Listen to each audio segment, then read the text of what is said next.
أعوذ بالله من الشيطان الرجيم بسم الله الرحمن الرحيم السلام عليكم ورحمة الله وبركاته إن الحمد لله نحمده ونستعينه ونستهديه ونستغفره ونعوذ بالله من شرور أنفسنا وسيئات أعمالنا من يهده الله فلا مضل له ومن يضلله فلا هادي له اللهم صل وسلم وبارك على نبينا محمد وعلى آله وصحبه أجمعين اللهم علمنا ما جهلنا وذكرنا ما نسينا اللهم إني أسألك العفو والعافية في الدنيا والآخرة اللهم إني أسألك العفو والعافية في ديني ودنياي وأهلي ومالي اللهم استر عوراتي وآمن روعاتي اللهم احفظني من بين يدي ومن خلفي وعن يميني وعن شمالي ومن فوقي وأعوذ بعظمتك أن اغتال من تحتي.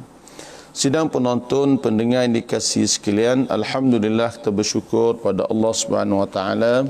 Pada pagi ini kita dapat lagi menyambung pelajaran kita tafsir Al-Quran dalam suratul Kahfi. InsyaAllah pada pagi ini kita mulakan dengan ayat yang ke-14 pada siri yang ketiga ini, siri yang keempat ini.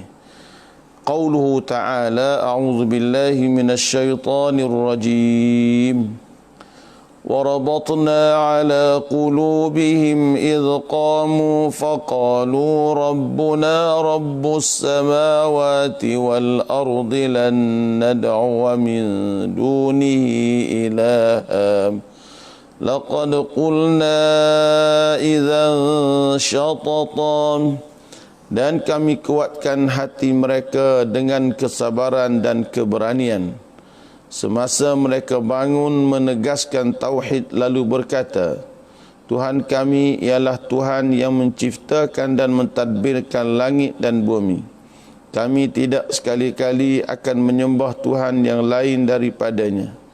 Jika kami menyembah yang lain daripadanya, bermakna kami memperkatakan dan mengakui sesuatu yang jauh daripada kebenaran.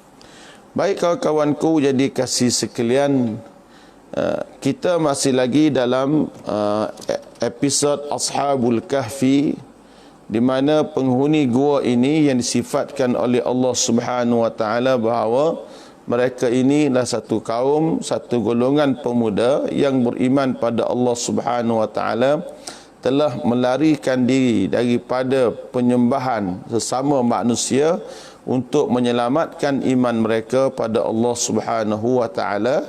Lalu mereka menuju ke gua dan diiringi oleh bersama mereka oleh seekor anjing yang dalam kitab tua, kitab-kitab Melayu dikenali dengan nama Qitmir. Baik sahabat sekalian, bila mereka ni lari daripada kelompok masyarakat ini, mereka bawa diri mereka pergi ke gua untuk menyelamatkan iman mereka pada Allah Subhanahu wa taala. Maka Allah Subhanahu wa taala sebut dalam Al-Quran, warabatna ala qulubihim idh qamu faqalu rabbuna rabbus samawati wal ard. Warabatna ala qulubihim, dan sesungguhnya kami telah ikatkan mereka.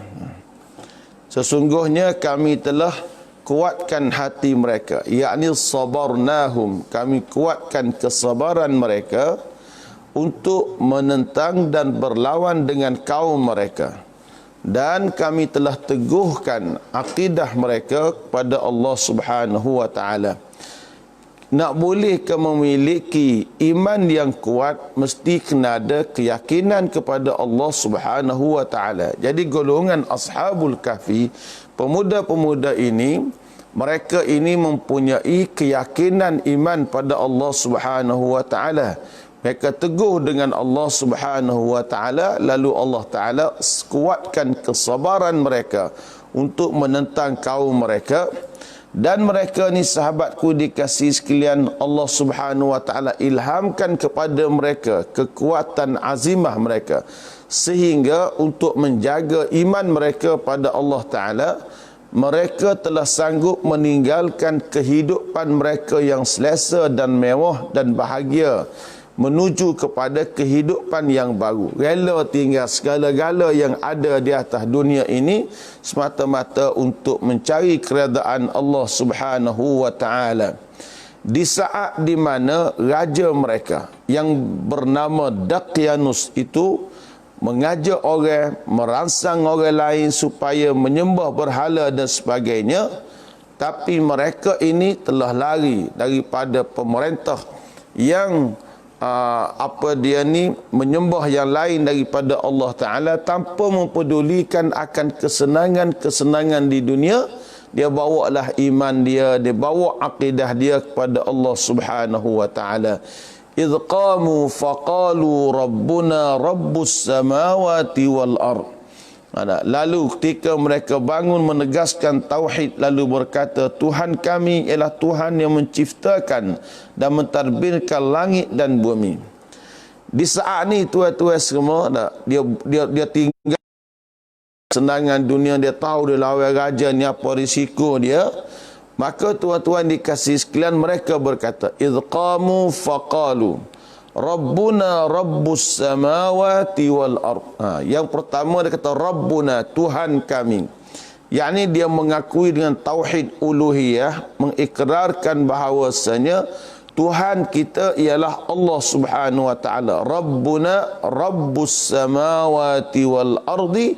Rabbuna, Tuhan kami, pemelihara kami ialah pemelihara kepada langit dan bumi. Kalimah Rabbun dalam bahasa Arab memberi makna pemelihara. Allah Subhanahu wa taala gunakan istilah pemelihara. Saja tuan-tuan semua, Tuhan tahu bahawa kita manusia ni akan cakna kepada orang yang memelihara kita. Orang yang menjaga kita, orang yang memelihara kita, dia akan cakna kepada kita. Ini tuan-tuan semua biasalah lagu ni. Kalau kita bawa contohlah umpamanya, satu orang budak namanya Zaid. Zaid dilahirkan oleh seorang perempuan nama dia Zainun. Tapi Zainun ni tak sepera Zaid. Zainun diserah jagaan dia kepada Aminah. Maka Zaid ni apabila dia besar, dia akan lekat hati dia dengan Aminah yang memelihara dia, yang menjaga dia. Dia tak cara kepada Zainun yang melahirkan dia. Sebab sifat manusia ni, dia akan terhutang budi kepada mana-mana orang yang buat baik kepada dia. Demikian juga di sini perkataan Rabbun. Allah Ta'ala sebut, aku jaga kamu, aku pelihara kamu. Maka idh qalu Rabbuna Rabbus samawati wal ard. Ketika mana mereka berkata Rabbuna, Tuhan kami, Rabbus samawati wal ard, ialah pemelihara kepada langit dan juga bumi. Jadi kita ni terasa Rabbun, kita terasa Tuhan ni memelihara kita, Tuhan ni menjaga mereka, menjaga kita. Dia tolak ketuhanan yang lain daripada Allah Subhanahu wa taala. Rabbuna Rabbus samawati wal ardi lan nad'u min dunihi ilahan.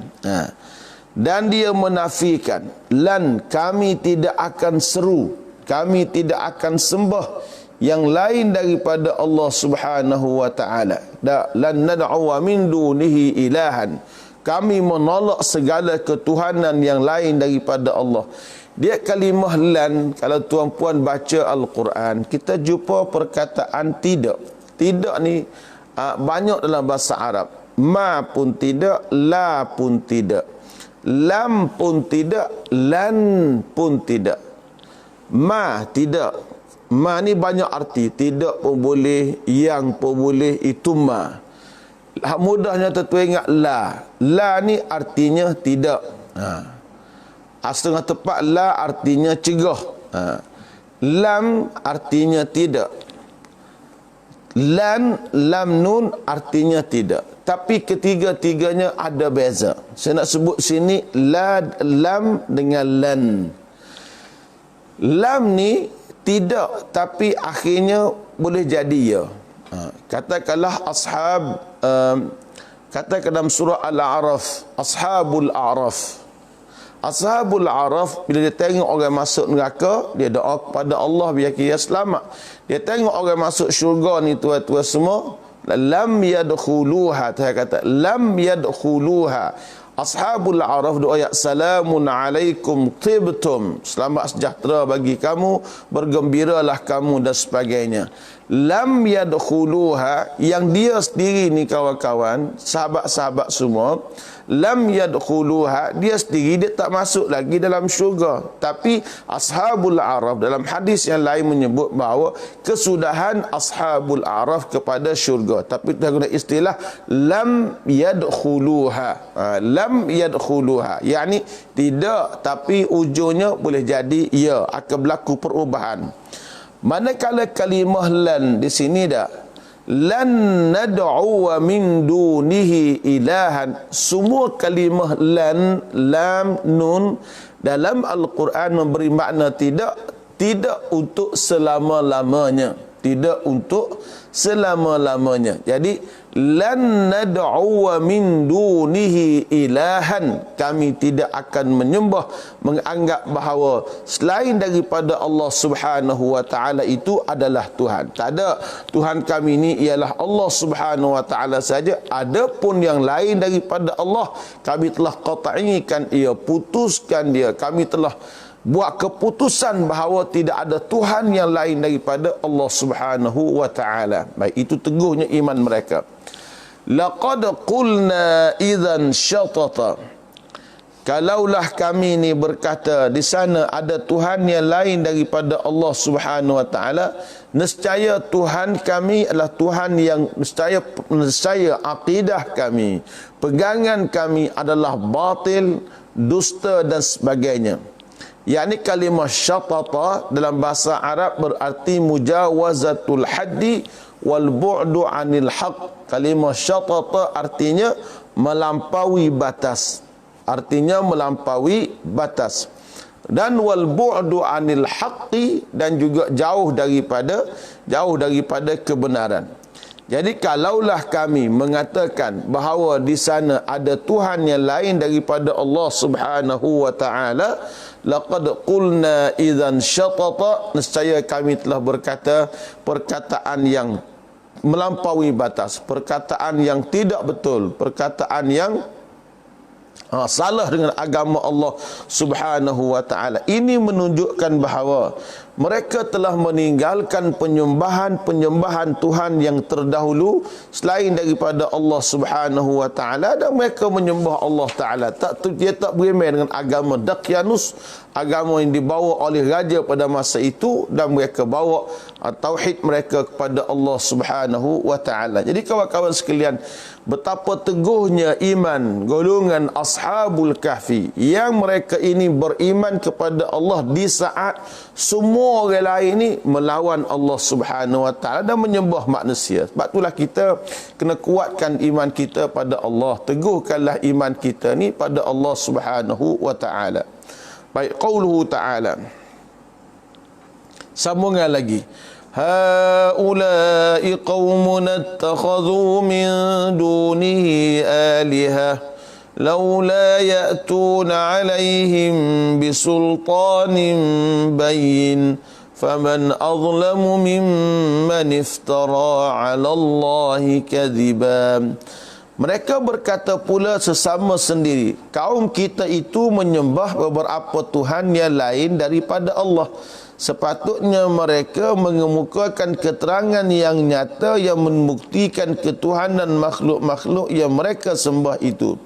Tetapi mereka tidak dapat berbuat demikian. Maka tidak ada yang lebih zalim dari orang-orang yang berdusta terhadap Allah Subhanahu wa ta'ala. Baik. Haulai, dia berkata, haulai Ashabul Kahfi, dia kata sama-sama dia. Haula, mereka ini, yakni kaum mereka ini, kaum mereka ni ittakhadhu haulai qaumun ittakhadhu min dunihi aliha. Mereka telah mengambil pada zaman Daqyanus itu berhala-berhala sebagai Tuhan mereka.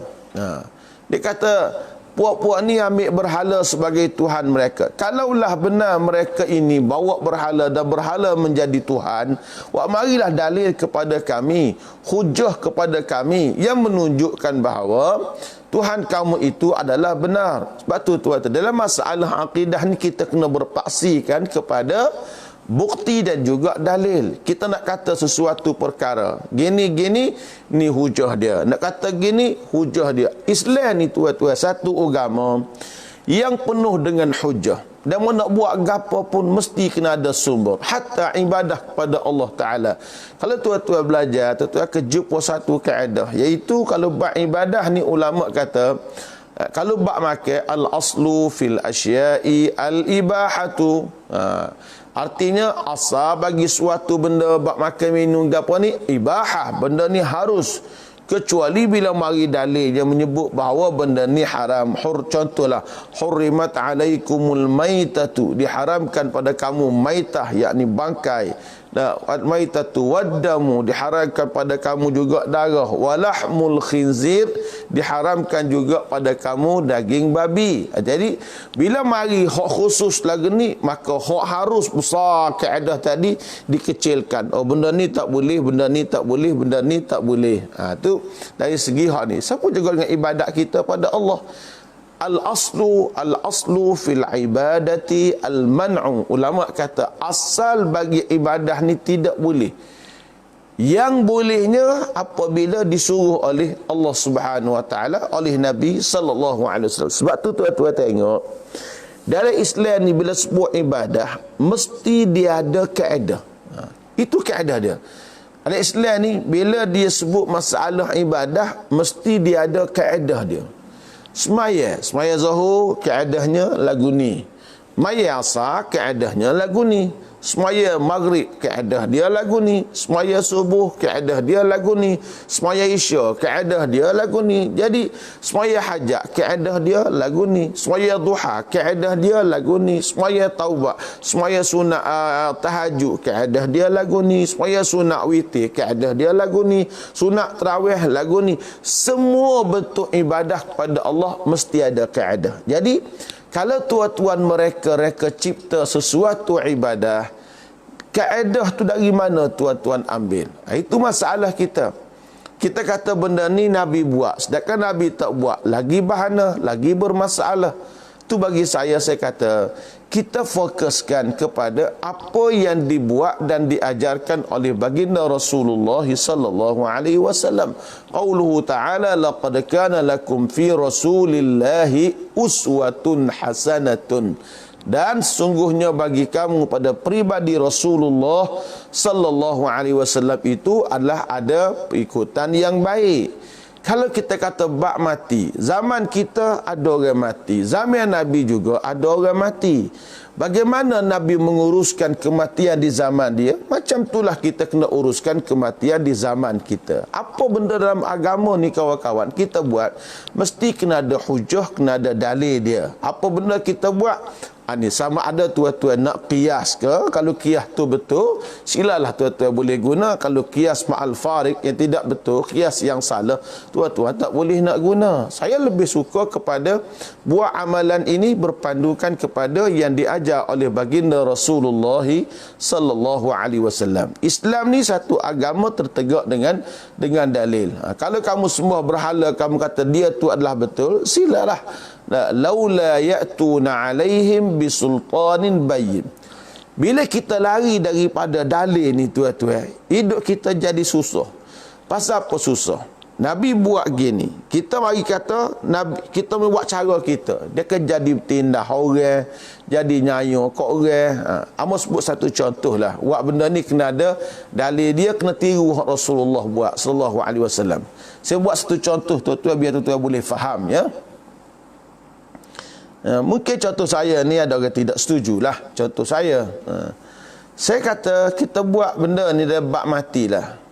Satu ketika ni cerita hadis yang masyhur diajar dalam buku sukatan pendidikan di sekolah-sekolah Arab Yayasan Islam Kelantan, dalam cerita kematian Ja'far At-Tayyar, Ja'far bin Abi Talib radhiyallahu taala anhu. Ja'far bin Abi Talib tuan-tuan semua dia mati di Urdun, di Jordan, peperangan. Dia adik-beradik kepada Sayyidina Ali bin Abi Talib radhiyallahu taala anhu. Isteri dia bernama Asma binti Umaisin. Asma binti Umais. Bila Ja'far syahid di Jordan, Nabi kita pergi ke rumah Asma binti Umais. Nabi kita pergi sepupu dia. Nabi kita tengok anak-anak Ja'far, anak-anak Asma, Nabi kita peluklah anak Asma ni. Bila Nabi kita pergi peluk anak-anak Asma ni, Asma tanya Rasulullah, "Apa ada gapo wahai Rasulullah?" Nabi jawab, "Qadis tushhida Ja'faru." Sesungguhnya Ja'far telah pun mati syahid. Ja'far telah pun mati syahid. Kemudian Nabi kita perintahkan kepada seluruh ahli keluarga, jiran-jiran yang berhampir dengan rumah Ja'far ni. Apa Nabi kata? Nabi kata, ni saya nak sebutkan pada ayat berkenaan dengan laula ya'tuna alaihim bisultanin bayyin. Dalil bukti dia. Baik. Nabi kata kepada jiran-jiran Ja'far. Apa Nabi kata? Isna'u li ali Ja'far ta'aman. Nabi kata, wahai sekalian jiran-jiran Ja'far, buatlah makanan untuk keluarga Ja'far. Buat makanan untuk keluarga Ja'far. Kerana hari ini keluarga Ja'far sibuk dengan kematian Ja'far, bersedih dengan kematian Ja'far. Nabi suruh kaum keluarga yang berada di sekitar rumah Ja'far itu buat makanan kepada keluarga Ja'far yang ditimpa oleh musibah. Ini pendidikan yang diajar oleh Rasulullah sallallahu alaihi wasallam kepada keluarga Ja'far, pada kita semua. Ada orang mati seorang, jiran sekeliling ni kena ambil cakna, tolong gembirakan hati keluarga si mati. Masyarakat Melayu tidak lagu tu. Masyarakat Melayu kalau ada keluarga ni mati, maka di saat mayat duduk atas rumah lagi pun orang duduk nanya mana senduk, mana puyuk, mana gotu ni. Nak susahnya kita nak buat jamu di tempat orang mati. Sedangkan Nabi kita ajar jiran-jiran buat makanan untuk keluarga si mati. Kita buatnya keluarga si mati kena sediakan makanan untuk orang yang mari tempat si mati. Berbezanya di antara yang kita buat dengan yang diajar oleh baginda Rasulullah sallallahu alaihi wasallam. Sebab tu kita buat benda ni kawan-kawan kena balik kepada Rasulullah sallallahu alaihi wasallam. Laqad kana lakum fi Rasulillah sallallahu alaihi wasallam wa ma ataakumur rasulu fakhudhuhu. Hak mana Nabi Muhammad kita bawa hendaklah kita ambil. Wa ma nahakum anhu fantahu. Hak mana Nabi kita larang mesti kita kena tinggalkan. Apa-apa kena balik kepada perbuatan Nabi sallallahu alaihi wasallam. Lalu ada orang berkata, kalau gitu tak payahlah kita naik kereta, naik unta lah. Sebab Nabi naik unta, Nabi tak naik kereta. Itu percakapan orang ikut nafsu. Orang yang tidak belajar, dia bercakap lagu tu. Kita bincang masalah ibadah, masalah kenderaan, itu urusan dunia kita. Tak ada masalah. Kita tidak menjadikan dia satu ibadat serupa dengan hamba sebut tadi, contoh dia. Tak? Jadi tuan-tuan semua, jangan duduk kecek ikut nafsu. Kecek ni dalam bab agama ni kecek dengan ilmu. Kita kena jawab ilmu dengan ilmu. Jangan lawak ilmu dengan nafsu. Kalau gitu, pasal naik kereta, lagi naik unta, lagi Mekah naik unta. Jangan jalan kaki. Tu kecek orang bodoh, adik kakak. Dia kena kecek dengan cara lain.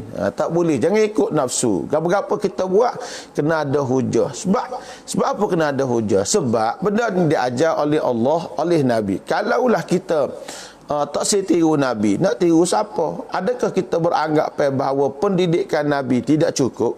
Ataupun kerana kita nak tambah sesuatu perkara? Tak, bagi hamba katakan berapa pun kita buat ni biar ada tempat kita nyanda. Ini Islam, perangai agama Islam lagu tu tuan-tuan semua. Baik, laula ya'tuna alaihim bisultanin bayyin. Faman azlamu mimman iftara 'ala Allahi kadhiban. Maka tidak ada yang lebih zalim dari orang-orang yang berdusta terhadap Allah Subhanahu wa taala.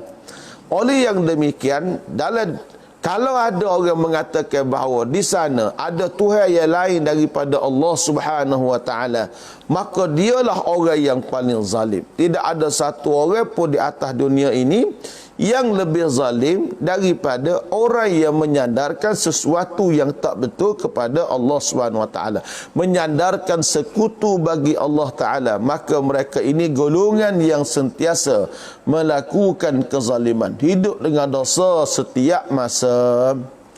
Allah Subhanahu wa taala ni tuan-tuan, Tuhan yang maha lembut. Dia bagi ancaman, dia bagi ugutan supaya orang beriman. Dalam suasana gini pun dia dulu, dia tidak azab terus tuan-tuan semua, supaya manusia ni dia pergi jauh mana pun dia ada peluang untuk dia balik semula kepada agama Islam. Dia Tuhan dia bagi peluang. Sebab tu kita tengok puak-puak kita ni, kadang-kadang di masa muda kita jahat. Kita jahat di masa muda ni, Tuhan tak balas lalu tuan-tuan.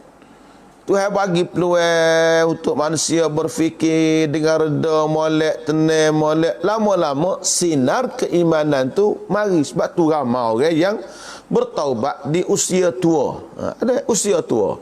Tengok kawan-kawan kita menjadi artis. Dah, kawan-kawan kita orang artis. Dulu mereka di masa muda mereka ni, Masya Allah lah, pakaiannya mendedahkan aurat dan sebagainya. Tapi kalau Tuhan nak hukum dia agak di masa tu, Tuhan boleh hukum lah, sebab mereka buat perkara bercanggah dengan kehendak Allah Azza wa Jalla. Tetapi Allah Subhanahu wa taala telah berikan pada mereka ini, kawan-kawan sekalian, Tuhan bagi masa panjang. Siapa umur 50, 60, dia bertaubat pada Allah Subhanahu wa taala. Dulu tidak bertudung, kemudian menjadi orang yang bertudung. Tengok banyaklah cerita-cerita yang berlaku dah.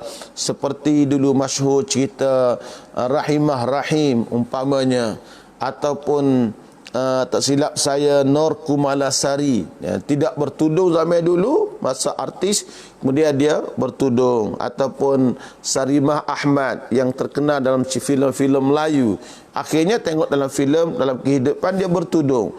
Allah Ta'ala dia panjangkan tempoh. Macam kita lah, kita sendiri pun banyak buat salah. Patut kalau Tuhan nak hukum lama dah, Tuhan boleh hukum kita. Tapi akhirnya Tuhan bagi sinar kehidupan kita, Masya Allah, salahnya lama duduk mula, kita pun bertaubatlah pada Allah Subhanahu wa ta'ala.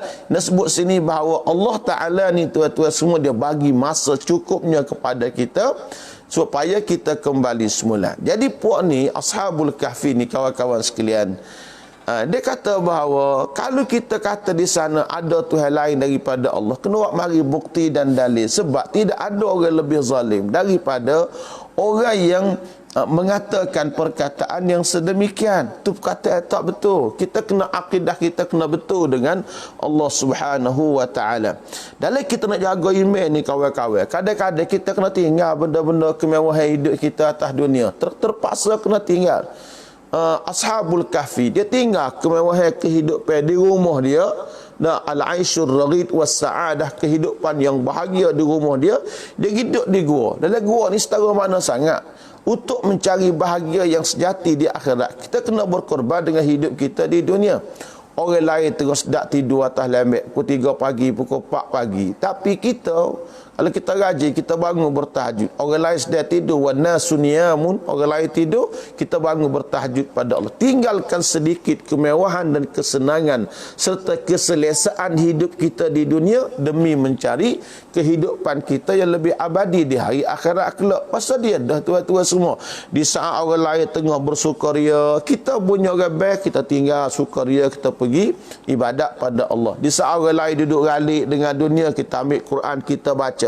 Memang hidup kena berkorban baru kita mencari mendapat kebahagiaan. Al-Imamul Bukhari dan juga Abu Daud meriwayatkan daripada Abu Sa'id Al-Khudri radhiyallahu taala anhu anin Nabi sallallahu alaihi wasallam, yushiku an yakuna khairu mali ahadikum ghanaman yatba'u biha sya'fal jibali wa mawaqi'al qatri yafirru bidinihi minal fitan. Hampir benar kata Nabi bahawa sebaik-baik harta orang ni lah kambing-kambing yang mengikuti mereka di lereng-lereng bukit, tempat-tempat teruja, jalan bawa harta sikit sebanyak ni kerana nak selamatkan agama. Itulah harta yang terbaik. Arti kena tinggal segala kemewahan, segala kesenangan yang ada semata-mata untuk mendapat kesenangan di hari akhirat kelak. Jadi mereka ni tuan-tuan semua, dia mula beruzlah, mengasingkan diri daripada kehidupan dunia kerana selamatkan iman mereka pada Allah. Wa idh i'tazaltumuhum wa ma ya'buduna illa Allah fa'u ilal kahfi yanshur lakum rabbukum min rahmatih wa yuhayyi lakum min amrikum mirfaqa. Dan oleh kerana kamu telah mengasingkan diri dari mereka dan dari apa yang mereka sembah yang lain dari Allah, maka pergilah kamu berlindung di gua itu supaya Tuhan kamu melimpahkan dari rahmatnya kepada kamu dan menyediakan kemudahan untuk menjayakan urusan kamu dengan memberikan bantuan yang berguna.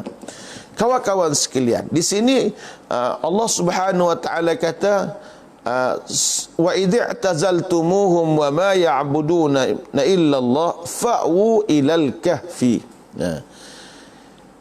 Ingatlah wahai ashabul kahfi, di saat kamu telah fokus untuk kamu lari bawa agama kamu daripada kaum kamu yang zalim, lalu kamu beruzlah, mengasingkan diri kamu, mengasingkan tubuh badan kamu, mengasingkan tempat tinggal kamu, kedudukan kamu, kamu pergi bawa diri kamu menuju ke gua. Nah, di saat ni tuan-tuan semua, untuk menjamin mereka ni boleh beribadah kepada Allah Ta'ala dengan baik, nak selamatkan iman mereka pada Allah Subhanahu wa Ta'ala, maka di sini mereka telah uzlahkan diri mereka. Dia telah asingkan diri dia daripada orang ramai. Dia, kawan-kawan sekalian, ada saatnya, ada ketikanya kita kena menguzlahkan diri kita. Ya, ada ketikanya. Sebab itulah dalam kitab Suhufi Ibrahim, dalam satu hadis riwayat Abu Dzar radhiyallahu taala anhu, Nabi kita sebut, Nabi kata setiap orang yang beriman pada Allah ini, dia mesti kena ada waktu dan saat untuk dia bermunajat dengan Allah Ta'ala. Kena ada satu masa, satu waktu kita duduk keseorangan, jauh daripada segala-gala. Kita matikan telefon kita, kita biarkan telefon jauh dari kita. Kita ambil Al-Quran, kita baca, kita muhasabah diri kita, kita tengok, kita hitung kembali, kalau aku mati hari ini, lagu mana keadaan aku. Batu ashabul kahfi di sini Allah Subhanahu wa taala sebut bahawa di saat kamu sudah uzlahkan mereka, sudah mengasingkan diri daripada mereka dan daripada segala yang mereka sembah selain daripada Allah Subhanahu wa taala tadi, wa ma ya'buduna illa Allah fa'u ilal kahfi, maka pergilah kamu kepada gua, cari tempat yang asing daripada orang untuk duduk dengan cara kamu. Duduk lain ke. Fa'u ilal kahfi, yakni pergilah kamu kepada gua, yakni al-gharul wasi' fil jibal, tempat yang luas di bumi, di bukit, satu lubang yang luas di bukit. Selepas kamu tak serupa iman kamu dengan puak-puak mereka, pergilah cari tempat perlindungan. Wa akhlasu al-ibadata lillah, dan ikhlaskanlah kamu ibadah kepada Allah Ta'ala di tempat yang jauh daripada ahli-ahli syirik kepada Allah Subhanahu wa Ta'ala. Allah Ta'ala kata fa'u ilal kahfi, ilah kamu duduk di sana, selamatkan iman kamu pada Allah Ta'ala. Yanshur lakum rabbukum min rahmatih wa yuhayyi lakum min amrikum mirfaqa. Bila kamu pergi ke sana, duduk di sana, tak apa, pergilah duduk. Yanshur lakum, kalau kamu buat demikian, Allah Ta'ala akan taburkan pada kamu, lapangkan kepada kamu rahmat dari sisi Allah. Allah Ta'ala akan menutup kamu daripada dipandang oleh kaum kamu sendiri, dan Allah Subhanahu wa Ta'ala akan memudahkan segala urusan kamu yang bermanfaat untuk kamu. Serahlah kepada aku. Tuan-tuan, bila kita dah beruzlah dan mengasihkan diri, baki lagi kita serahlah kepada Allah Azza wa Jalla. Tapi di saat itu, macam kita di zaman kita ada masa, kita ada keluarga, kita ada kewajipan kita pada masyarakat dan sebagainya. Ada masanya kita uzlah. Dalam masa yang sama, ada peluangnya kita bekerja. Sebab itulah dalam Suhufi Ibrahim disebutkan bahawa seseorang yang menjadi hamba Allah yang cerdik ni, dia kena ada masa dia dengan Allah. Masa dia dengan sa'atun yunaji fihi rabbah wa sa'atun yuhasabu fihi nafsah. Ada masa dia bermunajat dengan Allah, ada masanya yang lain dia ni kawan-kawan sekalian, dia kena ada masa muhasabah diri dia dengan Allah. Ada masa yang lain dia mencari duit untuk makan dia, untuk minum dia. Ini diajar oleh baginda Rasulullah. Jadi kita kena ada sela. Masa uzlah kita ada, masa bekerja kita pun ada, ya. Baik. Jadi yanshur lakum rabbukum min rahmatihi wa yuhayyi lakum min amrikum mirfaqa. Dan kata Allah Ta'ala, kami akan sediakan kemudahan untuk menjayakan urusan kamu dengan memberikan bantuan yang berguna kepada kamu. Kata Allah, aku berikan bantuan berguna kepada kamu. Hasil kita uzlah, kita dekat dan kita duduk dekat dengan Allah Ta'ala, bertakwa kita ke Tuhan ni tinggi, maka kita mendapat pahala yang banyak. Kita akan diberi kesenangan oleh Allah Subhanahu Wa Ta'ala. Kalau tak perlu uzlah lagi bagus. Kalau boleh dan suasana yang biasa, kita boleh buat ibadat kepada Allah Ta'ala dengan selesa, ni lagi baguslah. Dia kata baik amal lah tak cara kok orang berbanding dengan demo cara kok orang. Kalau kita boleh cara kok orang dengan cara yang baik, penak cara kok orang, kita alhamdulillah kita boleh pahala. Al-mu'minu alladhi yukhalitun nas wa yasbiru ala adahum afdalu minal mu'mini alladhi la yukhalituhum wa la yasbiru ala adahum. Nabi kita sebut dalam hadis, Nabi kata orang mukmin yang bercampur gaul dengan manusia lain dan dia sabar kerana dikhianati oleh orang yang tak setuju dengan dia, ini jauh lebih baik daripada orang mukmin yang tidak bergaul dengan orang lain dan tidak sabar di atas kesakitan mereka. Jadi kawan-kawan dikasihi semua, Allah Subhanahu Wa Ta'ala sebut bahawa hai ashabul kahfi, tinggallah puak-puak dia ni menghidup di gua sana, aku permudahkan bagi kamu segala urusan kehidupan kamu dan kamu akan dapat benda-benda yang bermanfaat. Lalu berlakulah pengasingan diri berada di gua itu. Baik. Lagu mana keadaan dalam gua ni kawan-kawan sekalian? Duduk dalam gua ni lagu mana? Berapa lama duduk dalam gua? Gua ni di mana? Apa dia kekuasaan Allah Subhanahu Wa Ta'ala terhadap mereka dengan berada dalam gua begitu lama ni? InsyaAllah kita akan dapat ikuti dalam kuliah tafsir saya pada besok pagi biiznillahi tabaraka wa ta'ala. Saya hanya ambil sebelah pagi dan malam, kurang lebih sekitar 40 minit saja, sementara kita berehat bersama-sama dengan keluarga kita masing-masing. InsyaAllah kita bersambung lagi pada malam ini dalam kitab wasiat Rasulullah sallallahu alaihi wasallam. Wa sallallahu ala nabiyyina Muhammad. Allahumma rabbana taqabbal minna innaka antas samiul alim wa tub alaina ya maulana innaka antat tawwabur rahim. Allahumma inna nas'aluka ilman nafi'an wa rizqan wasi'an wa amalan mutaqabbala. Allahumma barik lana fi awladina wa la tadurruhum wa waffiqhum li ta'atika warzuqna birrahum. Rabbana atina fid dunya hasanatan wa fil akhirati hasanah wa qina adzaban nar. Wa sallallahu ala nabiyyina Muhammad wa ala alihi wa sahbihi ajma'in walhamdulillahi rabbil alamin.